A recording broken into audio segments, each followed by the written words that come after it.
দর্শক দেখুন, লখনৌ এনকাউন্টার শিশু ধর্ষণের অভিযুক্তকে গুলি সাব ইন্সপেক্টর অর্থাৎ এসআই।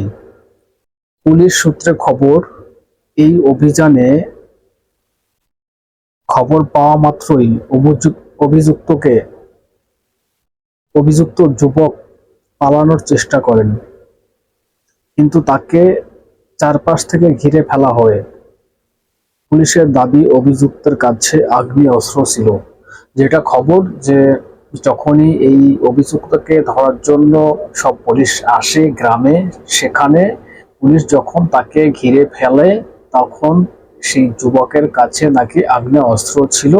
তাকে বা পুলিশদেরকে গুলি ছুটতে শুরু করে, গুলি করে, এবং পাল্টা পুলিশ তাকে গুলি করে পায়ে পায়ে গুলি করে তাকে গ্রেপ্তার করেছে এবং হসপিটালে নিয়ে যাওয়া হয়েছে। গুলিবিদ্ধ অবস্থায় তাকে ট্রিটমেন্ট করে তাকে গ্রেপ্তার করা হয়েছে, যেটা খবর।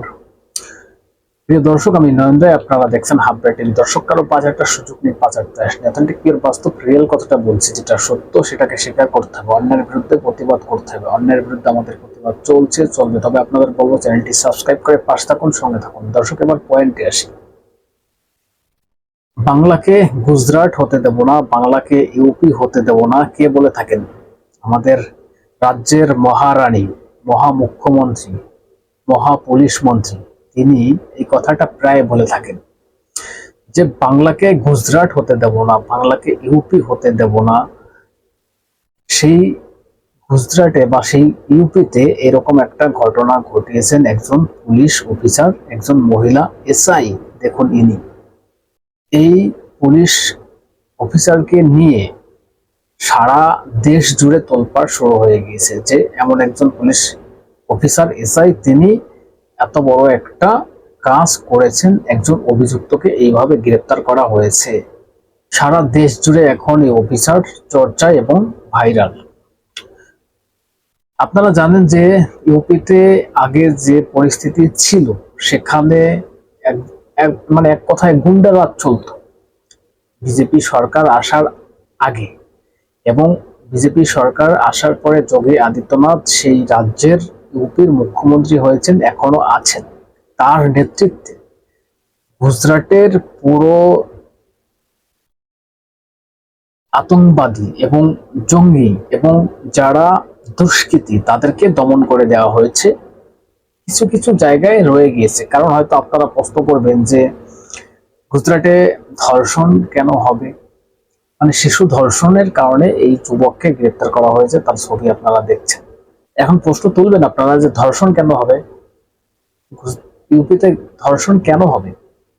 দেখুন, সব জায়গাতেই খারাপ লোক ভালো লোক থাকে, কিন্তু ধর্ষণ হওয়ার পরে যে কাজটা পুলিশ করেছে বা করছে, সেই সরকার পুলিশ দিয়ে করাচ্ছে, পুলিশ মন্ত্রী করাচ্ছে, যে ধর্ষণ হয়ে যাওয়ার পরে একটা পুলিশের গুরুত্বপূর্ণ ভূমিকা থাকে। কোনো কারণে হয়ে গিয়েছে, হয়ে যায়, কিন্তু পুলিশের একটা গুরুত্বপূর্ণ ভূমিকা, পুলিশ সেটাকে বিষয়টাকে দেখে, তাকে অভিযুক্তকে গ্রেপ্তার করে খতিয়ে দেখে, তারপর তার সাজা ঘোষণা হয়। অবশ্যই সে যে অপরাধ করবে সেই অপরাধ অনুযায়ী তার সাজা হবে। গুজরাটের পুলিশ অন্তত এই কাজটা তো করছে। কোনো জায়গায় ধর্ষণ হয়ে গিয়েছে, সেখানে সেই খবর পেয়ে পুলিশ ছুটে যাচ্ছে, তাকে গ্রেপ্তার করা হয়েছে। এবং ভাবুন, এই সাহসী পুলিশ, সাহসী মহিলা মহিলা পুলিশ একজন, তার নেতৃত্বে তিনি যখন শুনেছেন এরকম একটা ঘটনা ঘটেছে, ছুটে গিয়েছেন, তিনি নিজে ছুটে গিয়েছেন।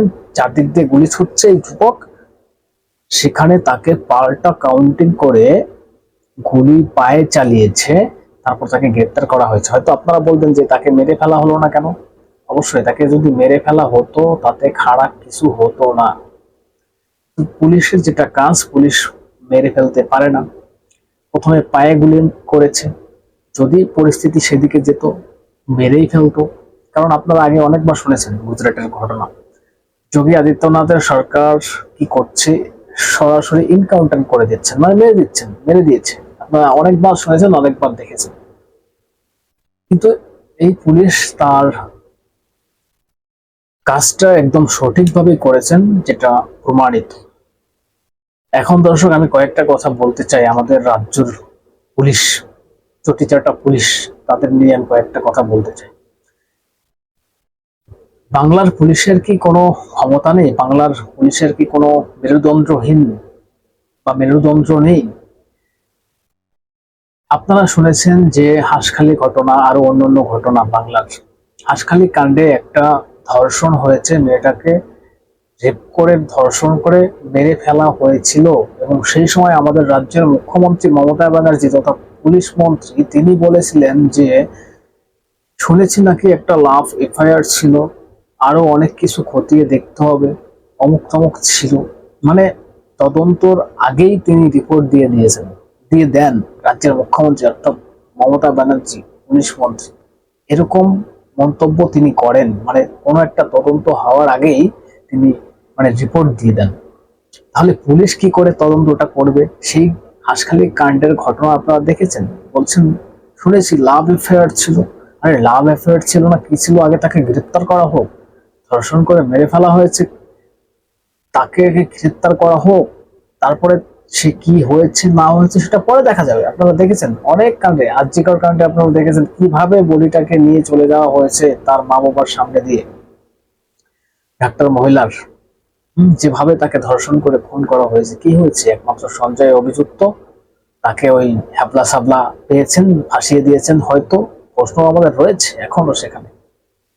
আর যারা মেন অভিযুক্ত তাদেরকে আজও পর্যন্ত গ্রেপ্তার করা হলো না, এবং আরজি করের ফল এমন একটা জিরো। তাই বলতে চাই বাংলার পুলিশের কি মেরুদণ্ড নেই? মেরুদণ্ড নেই, চটি আর কতদিন চাটবেন? গুজরাটের পুলিশ এমন ভাবে কাজ করছে, আপনাদের কি কোনো ক্ষমতা নেই? ওই পুলিশ মন্ত্রীর চটি চাটতে থাকবেন? বাংলার পুলিশের লজ্জা, এটা লজ্জা বলতে পারেন। আর অন্য রাজ্যের পুলিশ এসে আমাদের রাজ্যে দেখেছেন তো, জঙ্গি ধরে নিয়েছে, আর আমাদের পুলিশ শুধু চটি চাটছে, রাস্তায় তোলা তুলছে, দিয়ে নিয়ে আপনার। যাই হোক দর্শক, এসব নিয়ে এখন আর বলতে চাই না। কি বলবেন এই মহিলা যিনি অফিসার আছেন গুজরাটের? যদি কিছু বলতে চান আপনাদের গুরুত্বপূর্ণ মতামত জানাবেন কমেন্টস করে, এবং নজর রাখবেন হাবড়ে টিভিতে। চ্যানেলটাকে সাবস্ক্রাইব করে পাশে থাকবেন, সঙ্গে থাকবেন।